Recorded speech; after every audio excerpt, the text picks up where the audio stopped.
New videos every day. This is Dr. Vincent Bellonzi. I had a question the other day about chelation, so I thought I'd address it here on the internet. Chelation is something that is thrown around.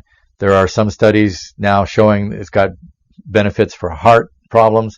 It does have a lot of other benefits as far as getting heavy metals out.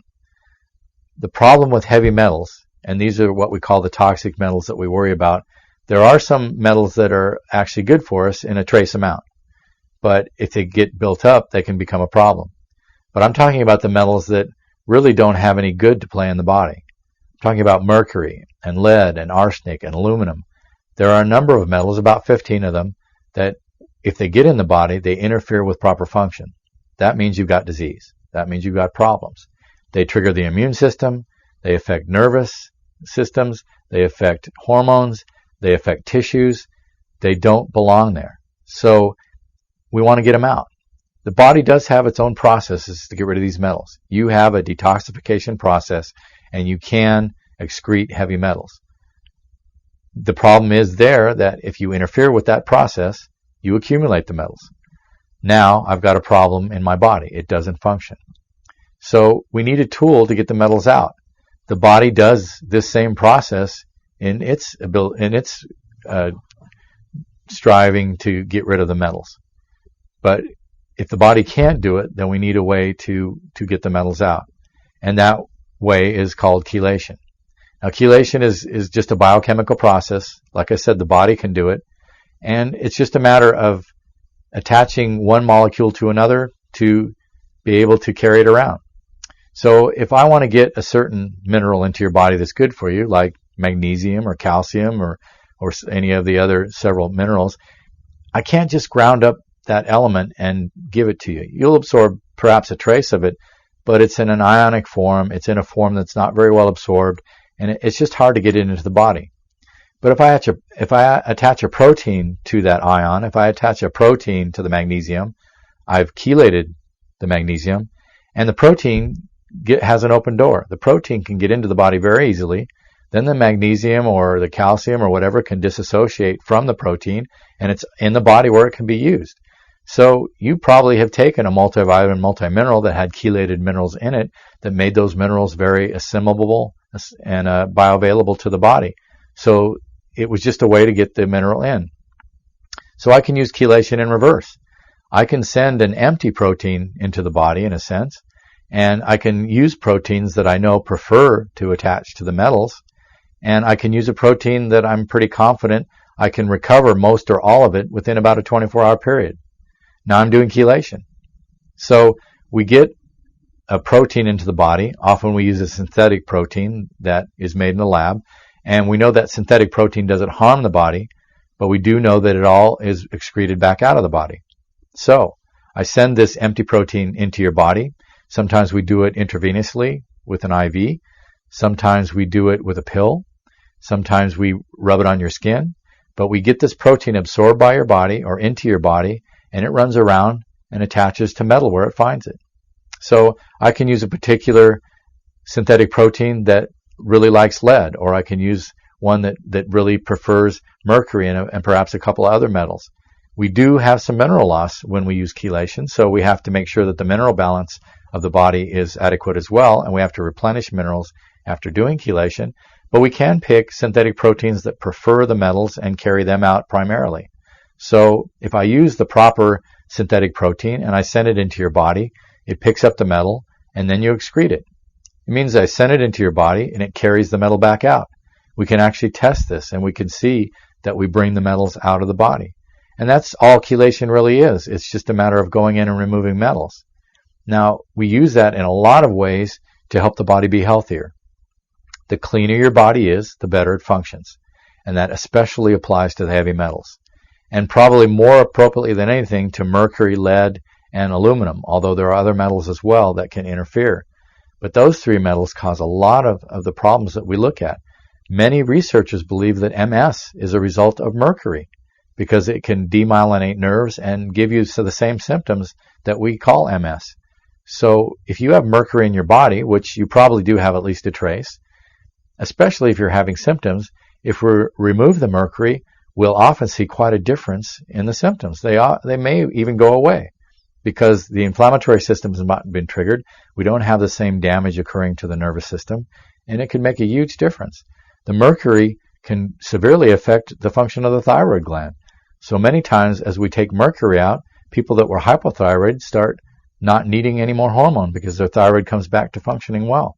So the metals can interfere. If we get them out, the interference is gone, and the body begins to function better. So chelation is nothing but using that process to our advantage. Now, a lot of chelation is done to help with circulation, with cardiovascular disease. We used to believe that the chelator went in and pulled the calcium deposits away. We now know that that mechanism, although it may occur on a small scale, is probably not the big advantage that chelation has for cardiovascular disease. Now, with the discovery of nitrous oxide and some other elements, and the interaction that we see with metals, it's been theorized recently that what happens is that you reduce the amount of spasm and dysfunction of the blood vessels. So it's probably a little bit of both. We probably do pick up and open a little bit of the occlusion, but I think what happens more so is that we stop the vessel from spasming, meaning that it won't close down because it tightens up. Often, a heart attack or a stroke or other problems occur because not necessarily because there's a blockage, but because just like if you squeeze down on a hose, the spasm of the blood vessel causes a short duration stop in the blood flow. So now we have a problem. We've stopped blood flow. We're going to have a heart attack. We're going to have other problems. If we can stop that spasm from happening, we're going to have less of an incidence of that. So we probably do open the blockage a little bit strictly by the chelation. We stop it from spasming, and it does improve the cardiovascular risk. So that's where chelation is often looked at. Probably another thing that happens, which has also been studied, is that as we pull the metal out, there's less inflammation. Now we know that the biggest cause of cardiovascular disease is inflammation. It's not just too much cholesterol running around in the vessel. It's the fact that the cholesterol, especially if it's oxidized, can damage or be dangerous to the vascular lining, to the actual blood vessel. And then a plaque occurs because the damage and inflammation is a whole part of that. If I can reduce inflammation, that whole procedure or scenario won't happen as quickly or as severely. So there are some effects and different theories on how it works. It's probably a little bit of everything, but chelation does improve heart disease. It does improve the disease in the blood vessels. It does reduce the incidence of stroke, and it's because of all these factors that I'm talking about. So again, chelation is nothing that's out there that's a theory that doesn't work or something that's unknown. Chelation is used every day, and as I mentioned, you probably take chelated minerals as a supplement if you take supplements. So chelation is a natural biochemical process. It's just a mechanism that we have, something that we can use that I feel is pretty safe. We do chelation in the office in many forms. Again, it can be done orally or it can be done by IV. We're just trying to introduce that protein into the body so that it can round up the metals and carry them out. So nothing that should be worried about. I think it's a very safe procedure. We've had really very little problem with it. The only thing, like I said, that we have to watch is that we don't pull out too many of the minerals, but those can be replaced pretty easily if you just keep an eye on it. So a pretty safe procedure, something that we do utilize. And the one thing that we have to remember is that we can get in and handle nutrition and maybe even use some drug therapy or do many things. But until you get the metals out, you're probably not going to see a resolution of a problem. Again, there's many things that can get in there and affect the immune system. There are viruses, there are bacteria, there are parasites, there are a lot of chemicals that get into the body and stay there, and then there are the metals. If you've accumulated too much of these things, including your own physiological waste products, you're going to be sick. Your body reaches a certain point where the burden is too much and you have symptoms. So we want to do everything we can to remove those substances so they don't cause interference and don't make the problem worse, or perhaps even be the creator of the problem. So I hope that answers your question. I did have a few people asking and requesting that, so just wanted to talk a little bit about chelation. An excellent tool. I think everybody should be assessed. There's many ways to assess to see if you have metals. It's not at all unusual to find metals. In fact, it's probably very hard to find somebody who's completely clean of metals. And even a little bit of metal can be a real problem. So there's a lot of good ways to assess that. You can simply do a hair test. It's probably one of the things that hair is accurate for, are the levels of minerals and metals. You can do a urine test. You can test feces.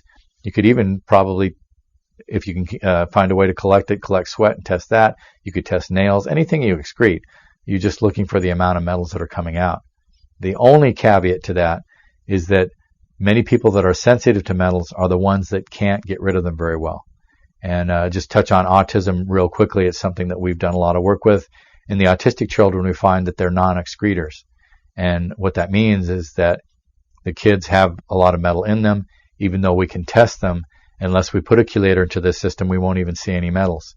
It's interesting that you'll test these kids, think that they're actually clean of metals, and then we'll do just a test of chelation, basically often have them take a pill of one of these proteins, and we'll find that the protein's pulling out a great amount of especially mercury, lead, or sometimes aluminum.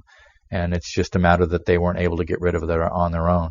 So if you test yourself and you find a lot of metals coming out, you probably have quite a load inside. So that's what chelation is. Nothing real mysterious about it. It can be a very effective therapy. Again, this is Dr. Vince Bellonzi. It's been a pleasure talking with you.